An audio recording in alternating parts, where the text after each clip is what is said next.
Welcome to Hannity. This is a Fox News alert. It is decision night for voters in the great state of Alabama in a race that has national implications. We are awaiting the results in this highly anticipated Alabama U.S. Senate special election race between conservative outsider Republican Judge Roy Moore and Democrat Doug Jones, who President Trump is calling a puppet of Chuck Schumer and Nancy Pelosi. Here's how the race stands right now, and you can see it. Roy Moore is up. The New York Times actually is predicting a 55% chance at this hour that Roy Moore would win this race, but it looks very close. Here with the very latest from Roy Moore election headquarters in Montgomery, Alabama, is Peter Doocy. Sir, what's going on? How are they feeling in that room?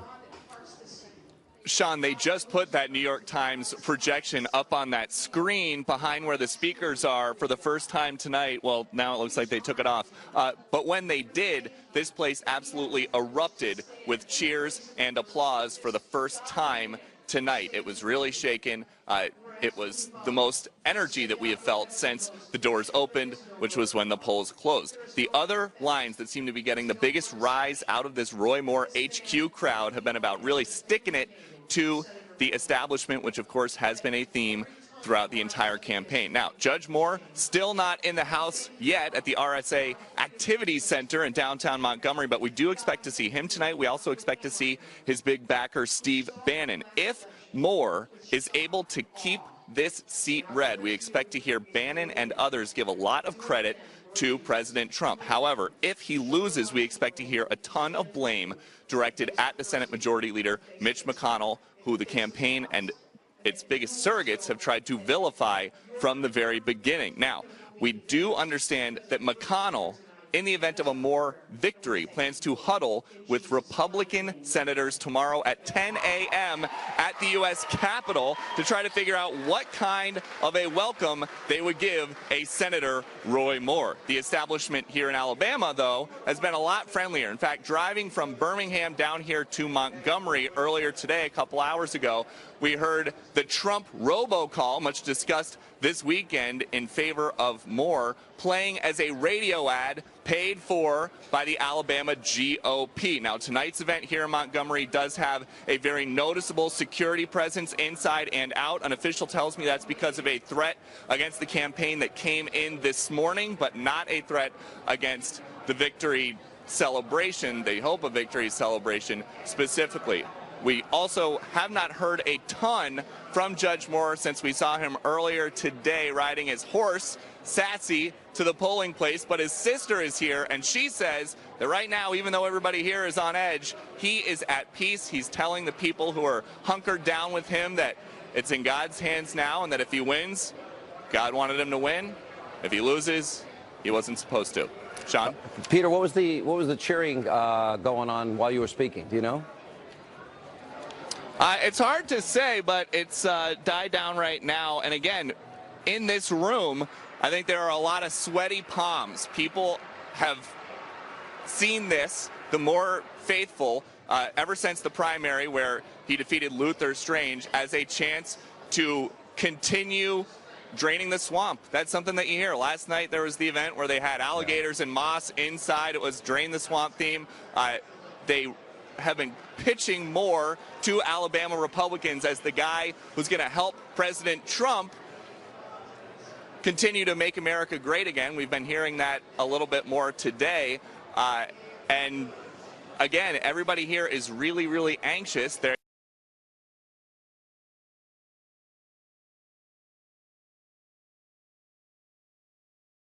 everywhere. That's really good for them. They are just a little bit uneasy about some of the reports that the turnout may be the highest in big cities. All right, Peter Doocy at Roy Moore headquarters. Here now from Doug Jones' campaign headquarters in Birmingham. We're all sitting here with our phones, and we're looking at this interactive New York Times site. Right now it says it's dead even, and it's a 50-50 toss-up. Doug McElway is with us. Doug, what do you think? What's going on there? Well, the latest here from the Jones campaign is that I just spoke to Giles Perkins. He is the campaign chief for the Jones campaign, and he is deeply encouraged by results coming in from Jefferson County, which show a turnout of anywhere from 40 to 50%. That is much higher than the Secretary of State of Alabama had predicted earlier this week, where he said that he thought maybe a turnout of 25% would be in order. Jefferson County is Alabama's largest county. Birmingham, where we now stand, is its seat. And what makes this so appealing to the Jones campaign is that a lot of Luther Strange voters voted for him in Jefferson County, according to Perkins, that is. We did notice a much larger crowd late this afternoon in the place where Doug Jones voted himself. A lot of young soccer moms, a lot of affluent young families, sort of moderate GOP families, who were turning out in droves, much larger numbers than we saw at other polling places this afternoon. So perhaps that is a good omen for Doug Jones. Another bellwether county to watch out for here in Alabama is Talladega County. It's just slightly north and slightly east of the midsection of the state.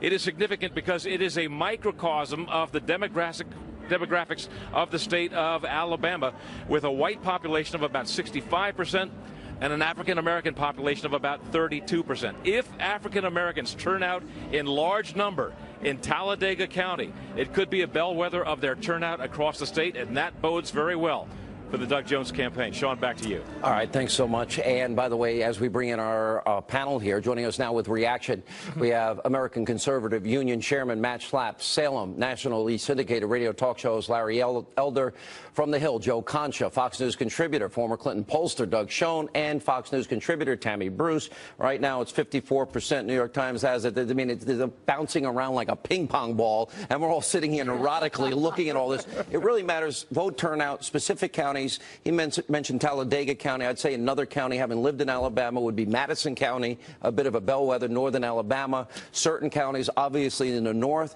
Roy Moore is going to want to run up the vote as much as he possibly can there. In the Birmingham area, some certain Democratic areas, the same with Doug Jones. What's your take, Tammy? Well, look, I think that one of the big benefits Roy Moore has is the history and the infrastructure of the Republican Party. There has never really been, I think, a competitive race there between the Democrats and Republicans for a couple decades. You also have, they know Roy Moore.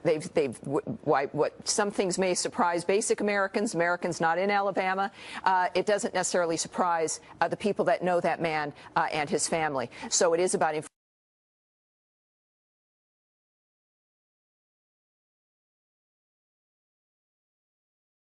campaign or two, also a close friend of ours.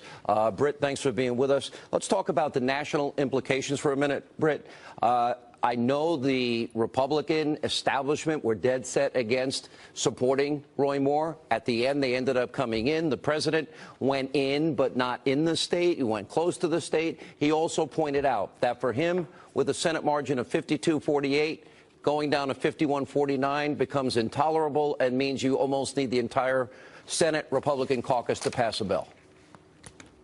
No, that's true, Sean, and indeed the Republican leadership in Washington remain divided over Roy Moore's candidacy. The president, and with him, the Republican National Committee swung behind him, but the Senate Republican leadership did not, nor did the National Republican Senatorial Committee, which is an important source of support for any candidate running for office. So the division there remains, Sean, and there's very great worry among Senate Republicans that Roy Moore, if elected, while he would be an ally on many issues voting, would be a problem for Republican candidates running for Senate next year, because the Democrats will be claiming that they disposed of and disciplined all of their alleged sexual offenders, and here's Roy Moore, who against whom charges are still hanging, who is accepted in a part of the Republican Party. So that's the dilemma there.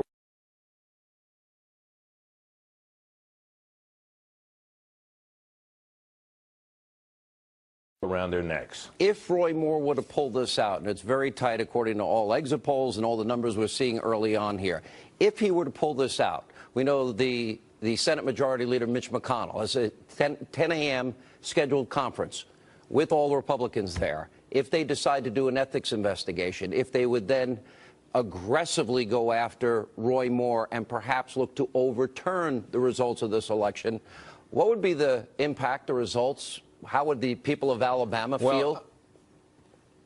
Well, I think the people of Alabama, or at least those that voted for Roy Moore, would be furious. I don't think there's any question about that. So that's the kind of calculation that these Republicans in the Senate would have to make. Is it worth it? Is he enough of a burden to them as they seek to maintain their majority next year that it'd be worth the candle? And, of course, you know, this is only a special election. There'll have to be a regular election going forward. Alabama remains an overwhelmingly Republican state. And I think the belief among Senate Republicans, Sean, is that had they nominated either Mo Brooks or Luther Strange, that either of those candidates would be way ahead tonight instead of being in this close race that they might lose. I might add, Sean, you may recall back last year on election night, I kept quoting the betting odds put together by our colleagues John Stossel and Maxim Lott, who have a website where they keep track of these things. Yeah. Right now, their betting odds have Moore 73%, Jones 26%. That's what the betting odds are showing right now. All right, let's throw our money down. You may recall, of course, last year when everybody was scoffing when I was quoting them early in the night last year, and the betting odds turned out to have it right before anything else. I'm not saying that's true here. There were a couple of us that were a little ahead of the curve and thought Trump had a much better chance than other people. But good to see you, Britt. We always appreciate it. We'll check in with you later in the hour. Let me go to Doug Schoen. From your perspective, let's talk about the national implications here. Look. If the Democrats win the seat, and right now it is a toss-up exactly as you suggested, but if the Democrats win, they will take this as a mandate to go after Donald Trump and to make it a referendum on Trump and more. They will expand their map to states like Arizona and Nevada next year, and the Senate will be in play. I think this is, in my terms, specifically a referendum on Roy Moore. But I don't think that's how the Democrats will react if, and it's a big if, the Democrats, Doug Jones wins. If Roy Moore loses, it would be because of Roy Moore. He has been notorious in running very close statewide elections. Last election for state Supreme Court, it was 52-48. And in Alabama, that's a close race for a Republican. I understand that, but this is going to be nationalized to a rejection in part of Trump because he came in, did the robocall, the rally in Pensacola, and it will embolden the Democrats, rest assured. Will it be that, Joe Contra, or will it be that even with Trump's help, he couldn't pull him over the finish line because of all the news and information we've been discussing now for a long time? All the news and information we're discussing for a long time. If Roy Moore ends up winning or ends up losing in this case, this will be an election that was decided ultimately by one news outlet, and that's the Washington Post, when they did this story a couple of months ago. If this story doesn't come out, this isn't special coverage right now. The race is already called. Roy Moore wins in a heavily Republican state. Here's the thing. The story was never debunked. The Washington Post did good, solid vetting in terms of the accusers, and Roy Moore never could push back the way that he wanted to. So ultimately, this is a race that's being decided by a news outlet, by the Washington Post, and what they did a couple of weeks ago. There's a little lag on the numbers on the screen here. Right now, Jones is up about 1.2%. Now the New York Times has flipped it to a 57% chance of Jones winning the race as this thing goes back and forth throughout the hour, depending on the counties that are coming in at these specific times. Let me go to my friend Matt Schlapp. Matt, I want to ask you this question. After Roy Moore had said he did not know the woman, and then the woman came out, there's one particular case with the... I interviewed on my radio show that day a 42-year professional forensic handwriting expert. He said, with pinpoint accuracy, 100% accuracy, that if he had Roy Moore's writing at the time and he had the yearbook, he would be able to determine if, in fact, Roy Moore had written that inside that yearbook. He also said he would be able to tell if the ink was old or the ink was new. From that point forward, I always assumed forensics would decide whether or not the veracity of both sides here. We since found out that at least the notes on the bottom of that yearbook were added by the woman in question. That's right. It never got any forensic testing. What does that mean for the race, and what does that mean? Why didn't that happen for the people of Alabama? I thought they deserved it. Yeah, I don't think Gloria Allred wanted that to happen. And I think this is why, Sean, it's a tough thing for the voters in Alabama. You know, life is filled with imperfect choices, and I think voters, including Republicans and conservatives, are faced with an imperfect vote here as well. And look, Roy Moore, was attacked by establishment Republicans inside D.C. from the very beginning. They're not he's not their kind of candidate. So it's not surprising that as these allegations came forward, they moved further away from him. But Roy Moore, even in Alabama, it's really important tonight for Sean, for us to get one thing clear. Alabama is Trump country. You can look at any poll. Trump is overwhelmingly popular in Alabama, except in these exits, which I think could be dubious. And so this is really a question about Roy Moore, who in 2012, when he ran, won by about 3.6%. He has always been a polarizing figure, even in Alabama. And I think tonight, if he pulls out a victory, the counties I see coming in, there's about 15 key counties that are swing counties that he either narrowly won or lost in 2012. He's overperforming in a lot of those counties. So right now, I think the New York Times is a little askew in saying and giving those percentages on the race. I think Roy Moore is overperforming now, and I think a lot of voters, Sean, here's the interesting thing. Funny, they didn't want to tell pollsters what they were going to do. 2016, because it was way over here that, in fact, Hillary was our next president. Then slowly but surely it went the other direction. Let me bring Larry Elder in first. Larry, your take on the vote tonight. A lot has been mentioned about the percentage. We always break things down demographically. The black vote in Alabama, how high that percentage would be. In 2012, Barack Obama had 28% of that vote. There were some estimates coming out early tonight and predictions that the black vote would even be higher than that number. Possible, or? That's right. Your thoughts? It's entirely possible. This has been a very emotional race. And, you know, Sean, Alabama is my mom's home state, and I spent a number of summers there. She's actually from the Huntsville area. In my opinion, the question is real simple. Is this the hill for Republicans to die on? I know that Roy Moore is very popular among Donald Trump supporters, but the question is, are these allegations to be completely dismissed out of hand just because Roy Moore is our guy? And I don't think people ought to be embarrassed about the fact that they voted for Donald Trump, even though he had allegations against him. Donald Trump did not run against Mother Teresa. He ran against Hillary. And Hillary had serious allegations against her, up to and including that she verbally intimidated an alleged rape survivor, Juanita Broderick. So I don't see any reason why this had to be the hill for Republicans to die on. I thought Trump hit the right note when he backed Luther Strange, and then he through his support to Roy Moore after Moore won. And then when the allegations came out, Trump said, if they're true, you ought to drop out. And then Trump kind of sat out. And then he did a 180, made a cost-benefit analysis, I guess. I think the president was very specific, Larry, in as much as he's saying, hey, it's a tight margin. We can't get health care through the Senate at 52-48. If it's 51-49, well, then the agenda that he has pushed so hard for is in greater jeopardy. I understand, but that agenda is in jeopardy long-term if you back somebody who, in my opinion, is morally dubious.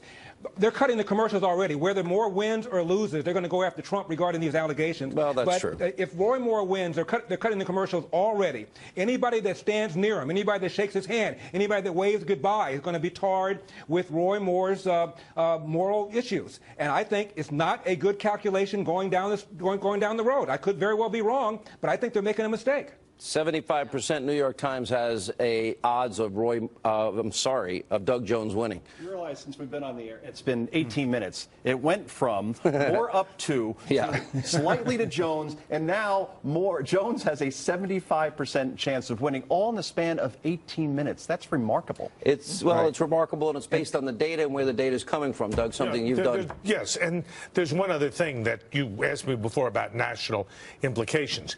This will put tax reform in dire jeopardy if, in fact, the Jones campaign is victorious, because we already have one vote in Senator Corker who's gone, and that also allows us to have one other potential Republican defection to knock out the whole effort. And this is a test for the president. I think what you've seen with Shelby going against it, Jeff Flake, he's giving money to this guy. I think the Republicans in the House, in the Senate, want to lose the Senate. I think they want the president's agenda to fail, and the only way to really achieve that is to suddenly become the minority. Tammy, that is a profound, a deeply troubling thing you just said. We saw that through this. I mean, this is one of the things, regardless of who wins this, and at this point it looks like it might be Mr. Jones, is that remains the issue, that this is why this is occurring. And I think part of the GOP base, if not all of us, should be extremely concerned about the nature of what the GOP establishment has done in this process. And I agree with Larry. Look, as a feminist, I'm outraged that this also happens to be our choice, right? But the fact is that the future of the country is at stake. This is larger than Roy Moore. It's about our families in the future. But this is also a sign of how awful things have become under the establishment and how much work we have to do. I have talked, Matt Schlapp, at length about these forces.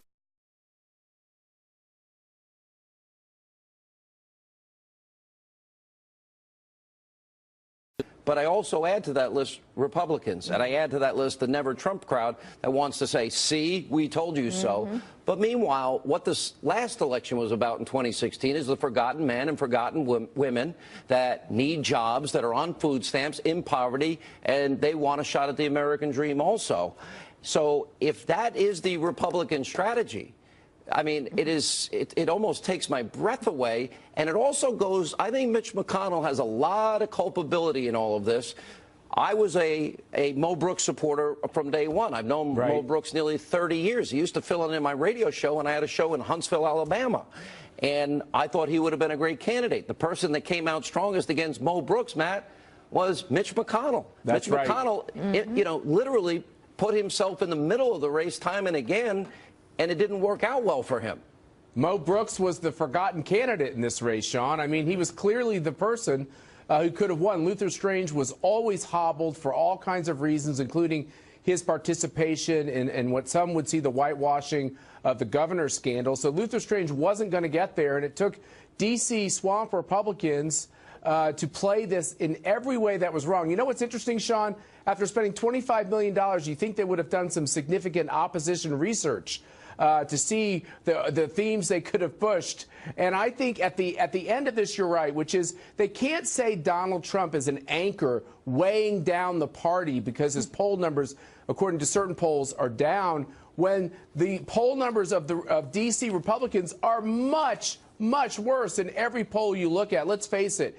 D.C. Republicans are not very popular, and what I would say is they have to have some humility on these questions. If we lose this race as a party tonight, we have to have some humility about how we handle these primaries. You know, one of the exit poll numbers that stood out on the page, Larry Elder, had to do with Donald Trump really not being a factor in this race. But in terms of the liberal media, in terms of the Democratic Party, in terms of the spin that will go out tomorrow, and I think Doug is right about this, you know, if the dog bites, if the bee stings, if you're feeling sad in the world of the liberal media and destroy Trump media and the Democratic Party, it's all Donald Trump's fault.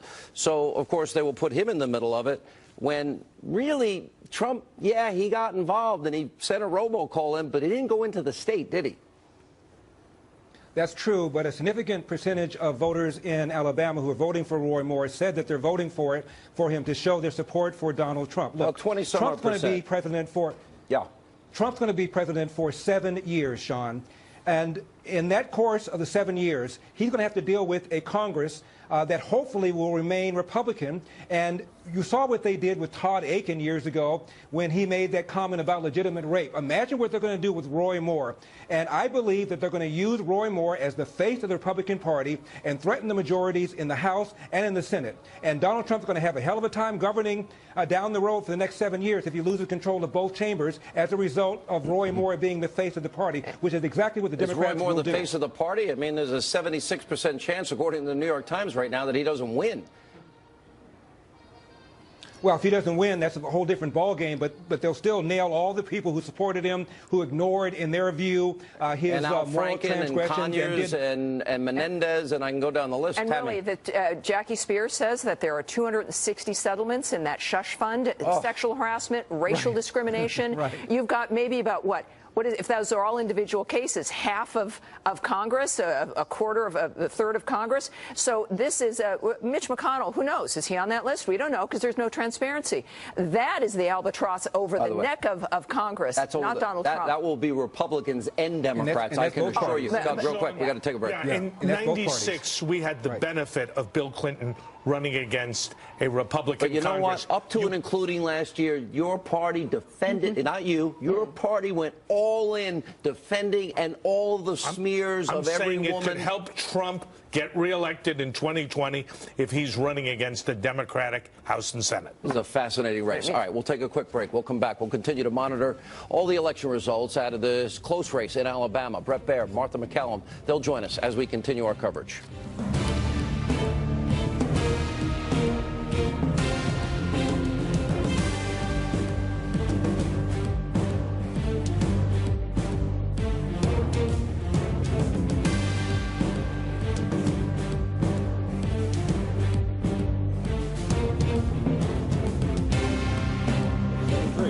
All right, this is a Fox News alert. It is still too close to call in the special election in Alabama as these election results continue to pour in. Joining us now with analysis, Brett Baer and Martha McCallum. They are in charge of our election coverage. Brett, let's start with you. Your thoughts about the evening tonight so far? Well, Sean, first I want to start with the Fox News alert that Sean Hannity has cited the New York Times about 5 times in the last 5 minutes. I think Really? that should be noted. Shocking outcome tonight. It should be noted somewhere. Really? Thanks a lot. Sorry. I really appreciate No. that. I'm sorry. But to be serious, our decision desk says at this hour, Doug Jones is leading in Alabama. It's too close for us to call this race at this moment. But just take that in for a moment. A Democrat is leading in deep red Alabama and could very well win this race. And we've talked about, and you've talked about, all of the allegations and how this all factored in. One thing I want to correct, and that is that if Jones wins or Moore wins, it's unlikely that they'll be seated until January if the government doesn't shut down, because the Secretary of State in Alabama will push this process until December 26th. Right now, we're funded, the government is, until the 22nd. If they manage to strike a deal, that person won't be seated in the Senate until January. So the vote on tax reform would still be Luther Strange's to make. Yeah, exactly. And one of the big stories, at least at this point, Sean, is turnout. And it looks like in several of the large counties, white voter turnout was not what it would need to be for Judge Roy Moore. Now, we don't know yet. We watched this thing flip back and forth, as you've been documenting over the course of the evening. But it looks like that could be an indication that, you know, perhaps he's had some problems, at least in some of those counties. And it goes clearly to the issues that were brought up by the Washington Post and the allegations that were brought against him, and whether or not that caused some people to stay home from voting, Sean. You know, and I think it's worth pointing out that in the current climate, Roy Moore is one of the few who fought against those. He was pushed, he was nudged to get out of the race, to make room for somebody else. He chose not to do that. And, you know, at the end of the night, there'll be a sort of decision based on whether or not that was a good idea when we see what the outcome of this race is. But clearly, that's at the center of what we're watching unfold tonight, Brett, for better or worse. let me go to how we got to this point, Brett. And by that, I mean, I've known Mo Brooks for nearly 30 years. I mentioned earlier I lived in Huntsville. I was a local radio host. He used to fill in on my radio show. I will tell you tonight that Mo Brooks would have won by probably 20 points in this race. We also have the factor of Richard Shelby, a sitting senator, well-liked in the great state of Alabama, and he said he could not vote for Moore, and he went with a write-in candidate. But how did we get to this point? The president supported Luther Strange.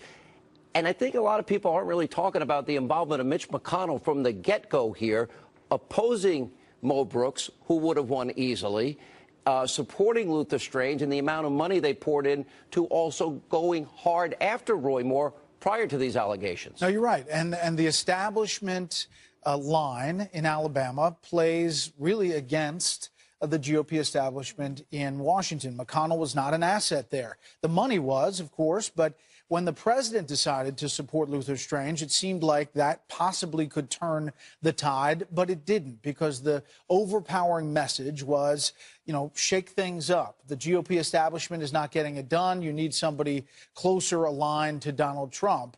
And Roy Moore made that case better. He also had a high name recognition, Sean, as you know, from the Ten Commandments fight and his time, a number of different elements and issues in Alabama. He had high name recognition, whether or not Steve Bannon was campaigning for him or not. I think there's one other factor that we've got to throw in here. Statewide, if you look at the prior race that he had for the Supreme Court in Alabama, Martha, it was 52-48. That is, by Alabama standards for a Republican, that is not a big win. No, it's not. And he's proven to be a controversial person, of course, over the last many years. You know, I mean, there wasn't a lot of establishment support for Roy Moore, Sean, before this whole story broke in the Washington Post about these young women and his relationships, whatever the nature of them was, you know, over the course of 40 years ago. So he's always been a firebrand. He's always been a controversial character in that. And it really comes down to the question of whether or not Alabama voters want him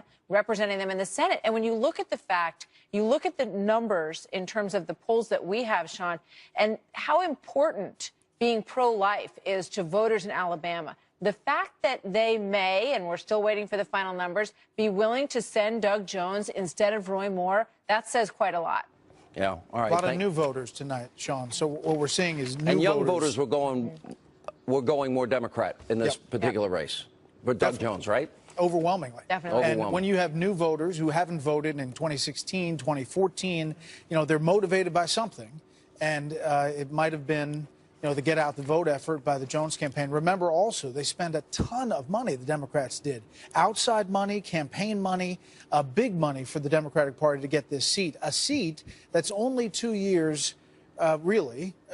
You know, you talk about 2020 is the next election for this particular seat. So if Doug Jones pulls this out and he's leading at this moment, it will be another race in 2 years in deep red Alabama. And also that money would never have poured into this race had it not been for the allegations against Roy Moore. I mean, that was what fired them up. That's what got Joe Biden in there, President Obama in there, doing robocalls. So these allegations were a huge fire start for Doug Jones. All right. Thank you both. By the way, Brett, do you like the big, colossal studio that Martha has now?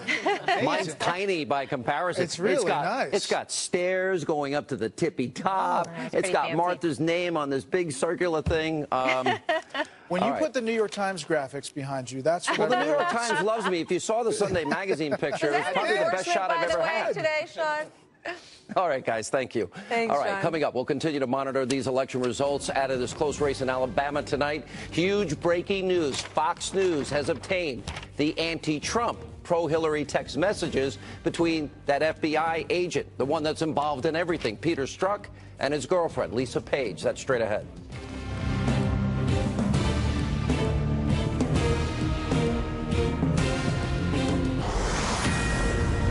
All right, this is a Fox News alert. We are awaiting results. We may be able to make a call soon in this all-important Alabama U.S. Senate special election. We'll have an update in mere moments when we get those numbers. Also, major breaking news right now. Fox News has obtained the anti-Trump, pro-Hillary Clinton text messages between the FBI agent, Peter Strzok, and his girlfriend, Lisa Page. Remember, both working in the Mueller special counsel case. But first, President Trump's attorney, Jay Sekulow, is now calling for a second special counsel to be appointed to investigate the massive conflicts of interest surrounding a key Department of Justice official and Fusion GPS. Now, the company behind the Clinton bought and paid for fake Trump, anti-Trump propaganda from Russia.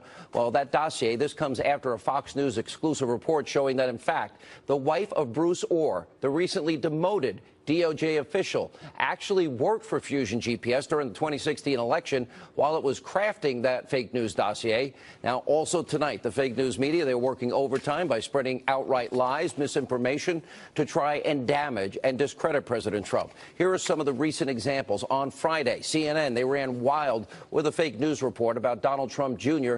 claiming that he received an email on September the 4th, 2016, that gave him special access to hack DNC emails that were not released at that point by WikiLeaks. That was a total lie because the email was sent, that was actually sent from September 14th. That was the day after WikiLeaks had published the DNC emails. Also fake news, CNN, they were pushing that story for hours. And others like Conspiracy TV, MSNBC, they repeated it before the Clinton News Network finally offered a correction. And over the weekend, the Washington Post reporter Dave Weigel tweeted out this fake news photo and claimed that the arena was empty during a Trump rally in Florida. Turns out the photos, well, they were taken well before the president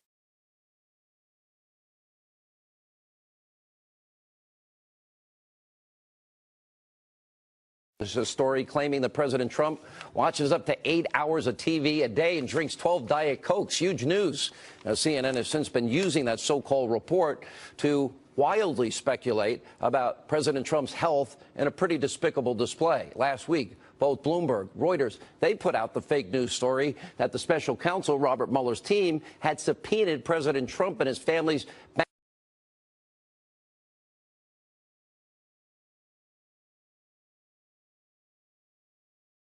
Finally, of course, there was ABC News' Brian Ross. He was suspended without pay for reporting that Lieutenant General Michael Flynn was prepared to testify that then candidate Trump ordered him to contact the Russians. That turned out to be false. He's also forbidden forever reporting on Donald Trump going forward. Joining us now with reaction, the attorney for President Trump, Jay Sekulow.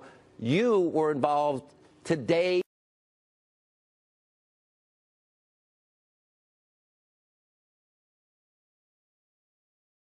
for a special counsel to be appointed for Robert Mueller at all. Correct. You said it 3 times in that same text exchange. Right. So here's what you had. I mean, Sean, this was a really straightforward situation. When the news broke yesterday about Bruce Orr and the conversations he had with Fusion GPS and Chris Steele, which, by the way, supposedly was done without knowledge of those in authority over him, although he was very high-ranking, the fourth in the line of authority at the Department of Justice. We then find out that not only is he meeting with Fusion GPS and Christopher Steele, who wrote the fake dossier, but that, I mean, you cannot make this stuff up, that Bruce Orr's wife was working at the same time for Fusion GPS and was their expert on Russia. So we said, when we saw this yesterday with my colleagues, we discussed the issue and decided that the best course of action here in our view as the lawyers was that a special counsel be appointed, as, by the way, Chuck Grassley has stated, as has Lindsey Graham stated, to look into all of this because, as I said in my statement, the conflicts of interest inside the FBI and Department of Justice as to this Fusion GPS matter is breathtaking in scope. Now, NBC got that. I was clear, as you saw, 3 times in an email, a text exchange with the main reporter on this, and then NBC runs and says the story exactly opposite. I said, this has nothing to do with Bob Mueller. We've been cooperating with Bob Mueller. I'm very encouraged and I'm very, not only encouraged, I will tell you this has been one transparent administration when it comes to what's been done here and what's been provided to the special counsel. And I'm very convinced that we're going to have a successful conclusion. Having said that, I never said a word, Sean, not one time, just the opposite, about a special counsel for the You said just the opposite, Jay. Exactly the opposite. And that is, again, I asked them to retract the story. They did in some of their news reports. But one of the MSNBC hosts took what was said incorrectly by NBC, ran with it, and still to this moment has not retracted it, although he's put what my full statement is. But this is, you put that on top of Deutsche Bank, the fake picture from the packed rally in Pensacola, the incorrect statements from CNN on the, as you mentioned, on the whole situation, on those emails with WikiLeaks and getting the date wrong with supposedly 3 sources. I want to just tell the American people tonight that we are going to give you what's actually happening here, and you're seeing it unfortunately play out before your eyes. But the good news is I am very encouraged that we'll be bringing this to a successful conclusion. Let me bring up what this breaking news that we have tonight. Let me set the table a little bit. We know Bruce Orr, literally 4 doors down from Rosenstein. We know that he was meeting with Fusion GPS. They're the firm that was hired. They came up with the false dossier, hired Christopher Steele, just to give some background. Turns out now his wife worked for Fusion GPS. Now here's where it gets worse. Peter Strzok and his girlfriend, Lisa Page, both of them working in Peter Strzok in particular. He was in the dossier case. He interviewed Cheryl Mills. He interviewed Uma Abedin. He interviewed Hillary Clinton. He was there for the interview with General Flynn. It seems like the FBI only has 1 full-time employee because he's involved in all of this. I am looking at the text messages that have now been released where his girlfriend is calling Donald Trump a loathsome human being, where they are praising Hillary Clinton. These are people that are supposed to be involved in an objective and fair investigation of individuals. Now, we know in the case of Uman Abedin and Cheryl Mills, they both lied. They were in charge like General Flynn. In other words, we have a case where Peter Strzok, James Comey, literally were writing an exoneration before the investigation into Hillary Clinton's email. Let's talk about it. Yeah. Well, I mean, first of all, Peter Strzok was, by Robert Mueller, was taken off the case, and apparently, and none of us know this for fact, this was the reason. So that's one question right there. He was, by the way, supposedly one of the leading counterintelligence FBI agents in the Bureau, but he was taken off the case and has been reassigned to Human Resources. So obviously there was a concern that the special counsel had with regard to his capability in moving forward on this in an objective manner as it's supposed to be under the law. But you laid out the James Comey matter, and, you know, here, Sean, there's another aspect of this that tends to get overlooked, and that were 16 witnesses were given immunity by the FBI and Department of Justice in the whole investigation on the emails. And he wrote that exoneration letter before the interviews of those witnesses took place. So, you know, explain that. You can't. Here's what you can. You could say the fix was in. And Peter Strzok was involved in this. By the way, God, Hillary should win, you know, 100 million to 0. I guess we know where his political affiliation lies. Yeah, but here's the biggest point, though. I mean, from a legal standpoint here, Sean, this is what's significant. Because of this, apparently, he's removed. But look at the issue in a more global sense. Why is it that the Federal Bureau of Investigation, there are a lot of great agents out there, we know that put their lives on the line every day for all of us, our families. But why is it that when you go back to the Bruce Orr and the dossier, did that dossier, for instance, serve as the basis for FISA warrants, Foreign Intelligence Surveillance Act warrants? Why can't we get an answer?